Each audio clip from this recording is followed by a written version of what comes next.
Welcome to the 6 Miles to Supper podcast. I'm your host, Kayla Cox, and I've lost over 80 pounds with intermittent fasting 6 days a week, eating whatever I wanted at my meals, taking a cheat day every Sunday, and walking 6 miles a day. And I'm here to help you on your weight loss journey. In today's episode, we're going to talk about picking your ideal intermittent fasting window. Now, before we get started, for anybody out there who's unfamiliar with intermittent fasting, you have your day split up into windows. You have your eating window, which is pretty self-explanatory. You just eat during that window. And during your fasting window, you don't eat. It's very, very simple. Now, how many times you eat during your eating window is up to you. And the rules that you have during the fasting window, like whether you allow yourself coffee like I do, and I do use half and half in my coffee, or if you just say no, water only, or something like that, that's up to you. But generally speaking, it's split up into windows. And when you're just starting out, it can be kind of intimidating. You might be sitting there wondering, well, which one's the best one to do? Like, is it better to do a 16-8, which just simply means you're fasting for 16 hours and you're eating for 8 hours? Or is it better to do something longer, like a 24? Or is it better to do something shorter, like a 14-10? And ultimately, here's what's important to remember. The ideal window is the one that works in your life and gets you the results that you want. So let's tackle both ends of that equation, because it's actually two different kinds of things. The first and most important thing is, will it work in your life?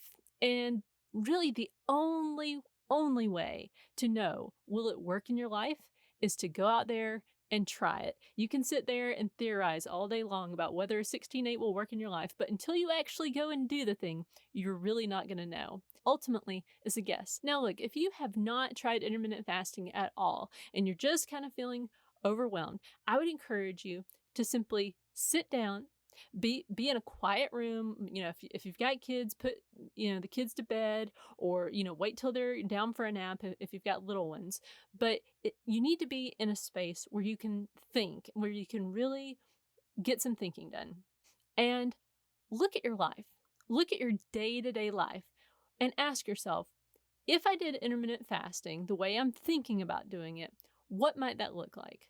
For example, right now you might be sitting there, you've never done intermittent fasting at all, and you think, I should just do OMAD, 1 meal a day.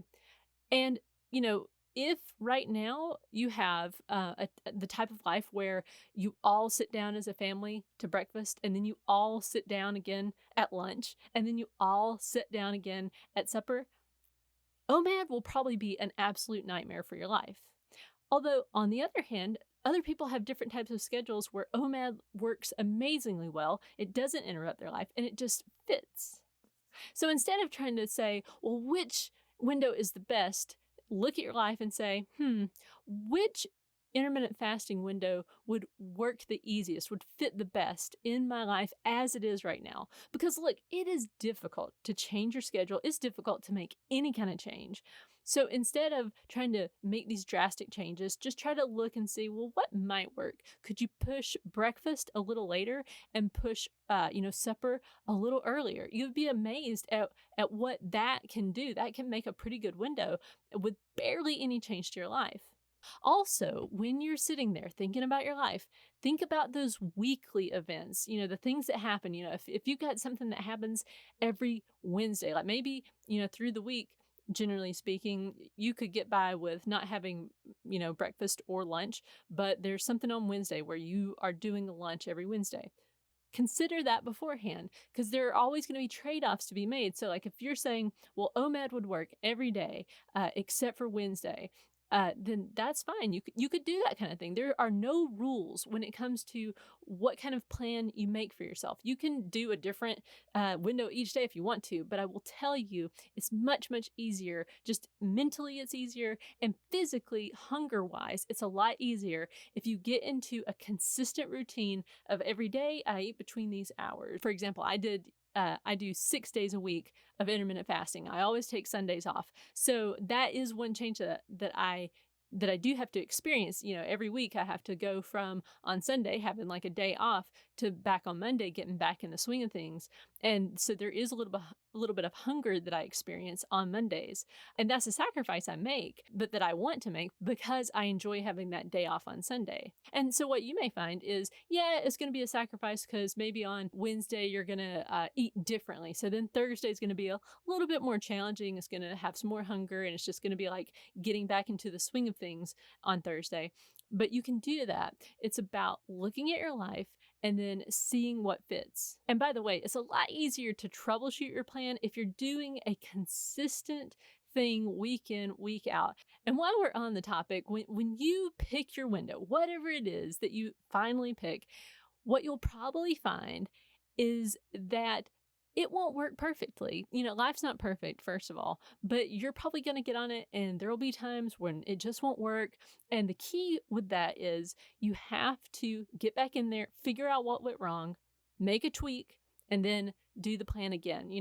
Maybe the thing is you're going to have to say, well, I'm just going to allow myself to go off plan when this certain type of event pops up. Or maybe it is something where you see like, man, Wednesdays keep throwing me off my game. So I'm going to make a change just for Wednesdays. It's going to be this certain eating window, but for the rest of the time, it's going to be this other window. But the main thing is just iterating based on your life. So let's talk about iteration. So when should you even try to change it? Because what may happen is that you pick a plan. Like maybe you say to yourself, okay, I can do at least a 14-10. And I would, first of all say, go slow with whatever window you're picking. It's a different thing that you're doing. When you're practicing intermittent fasting, it's a little bit weird. You're probably not doing the thing that everybody else is doing who's around you. So go slow with it. Push breakfast out a little later, cut off your eating in the evening a little bit earlier, and just kind of try to work your window that way. That's usually the easiest way to shorten your eating window down. Because if you try to go too aggressively with this and you're just like, going from, eating 3 meals a day down to I'm just eating 1 meal a day, it's probably going to be a difficult thing for you to maintain over the long term because it's just such a huge change. But let's say that you started out with, let's go back to that 14-10 example. You said, okay, based on my current life right now, that would fit. I could easily do that. And you've done that for 6 weeks.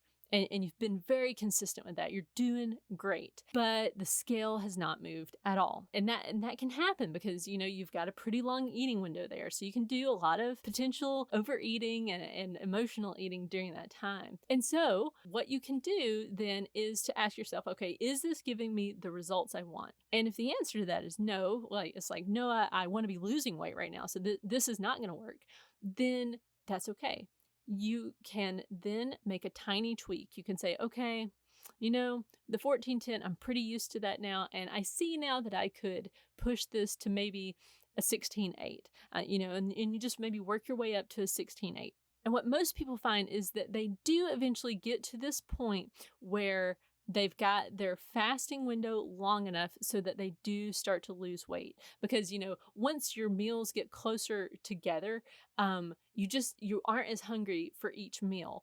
When you have them really far apart, it can be a thing where it's like, if you have, let's say, a 10-hour eating window, it's like you can eat once and then eventually you'll get hungry for a snack, and then, you'll want to have supper, and then maybe you'll want a snack after that. But as you start to make that window shorter, it eventually gets to the point where, you can pretty much easily go from the first time you eat when you open the window until the last meal. And I would say from my own experience, generally speaking, I found that eating like twice during the eating window worked best. Now, I didn't have a hard and fast rule for myself.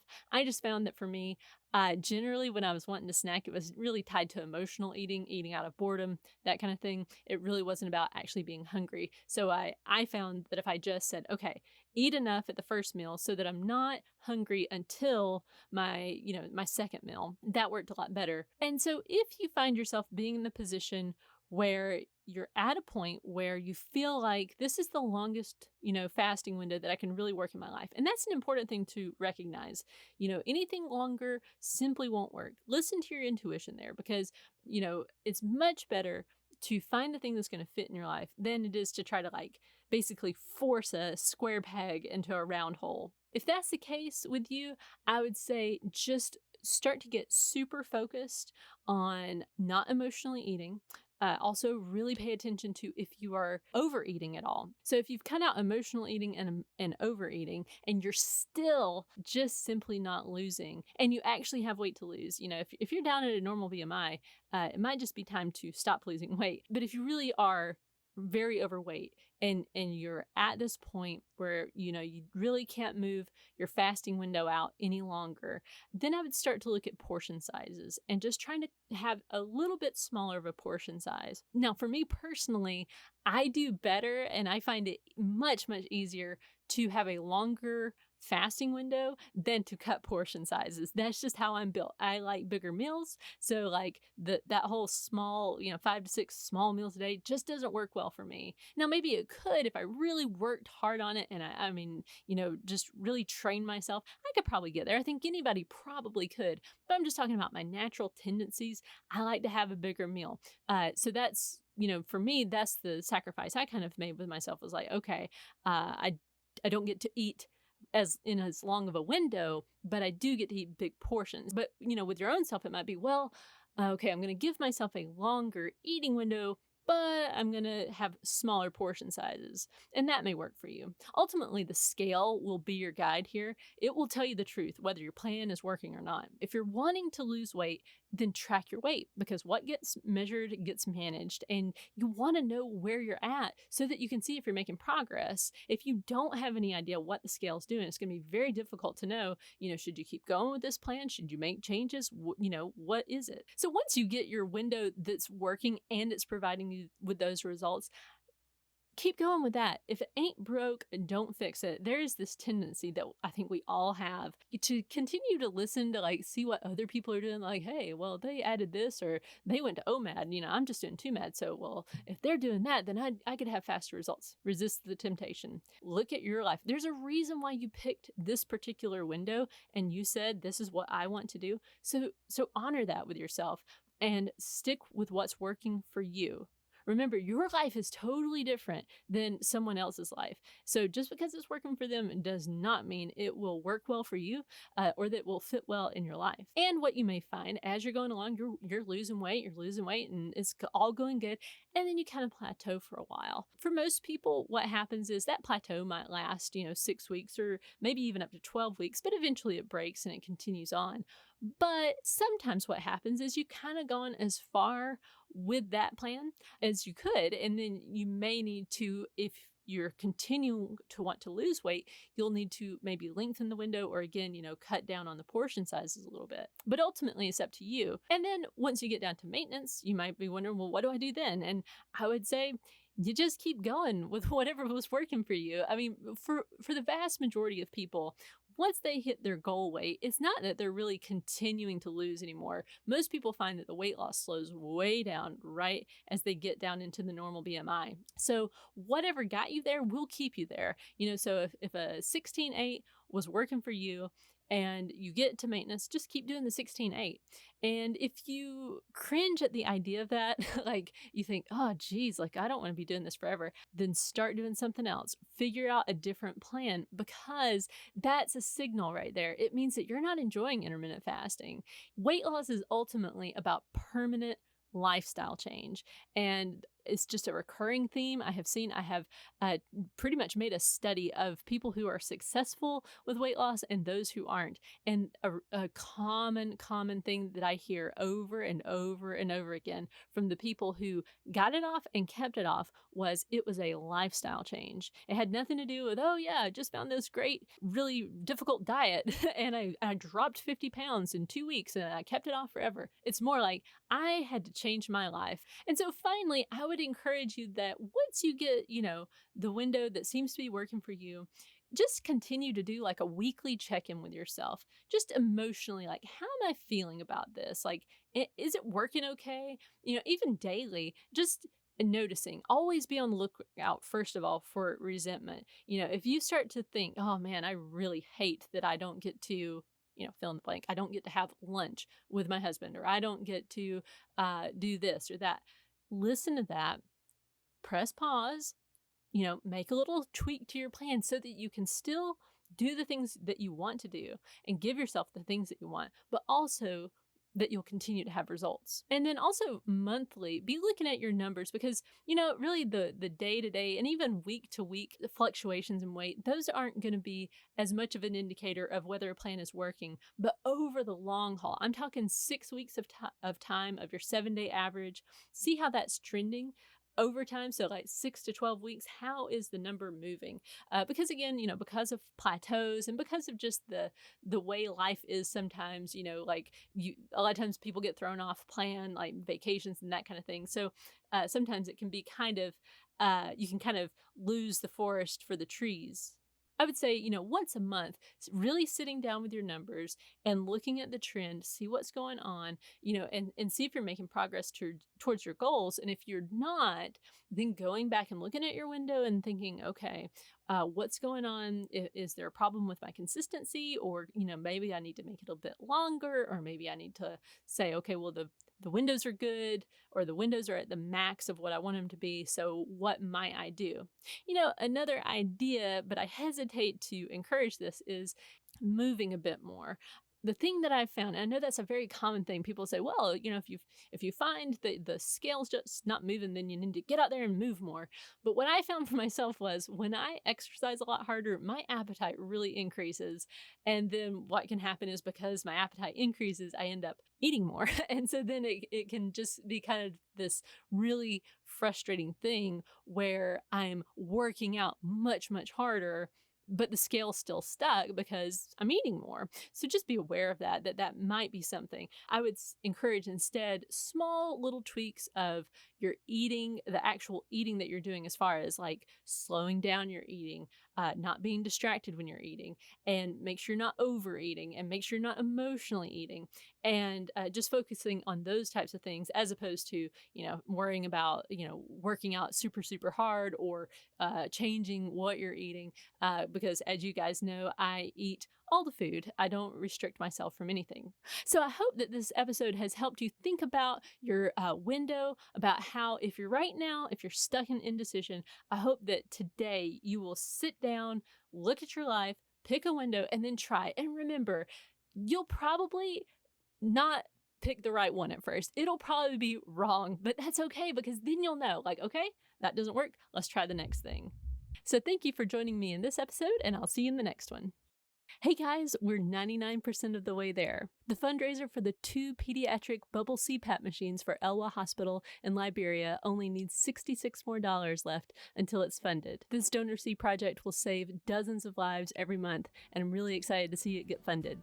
If you'd like to donate and help us get to the finish line, click on the link in the show notes. Together we can do this. Do you want to lose the weight without getting rid of the foods you love, and that you'll go back to eating again anyway? My book, The Laid Back Guide to Intermittent Fasting, teaches you how to practice intermittent fasting so that you lose the weight sustainably and keep it off for good. You can get the audiobook read by me for free when you sign up for your 30-day trial of Audible. The link is in the show notes.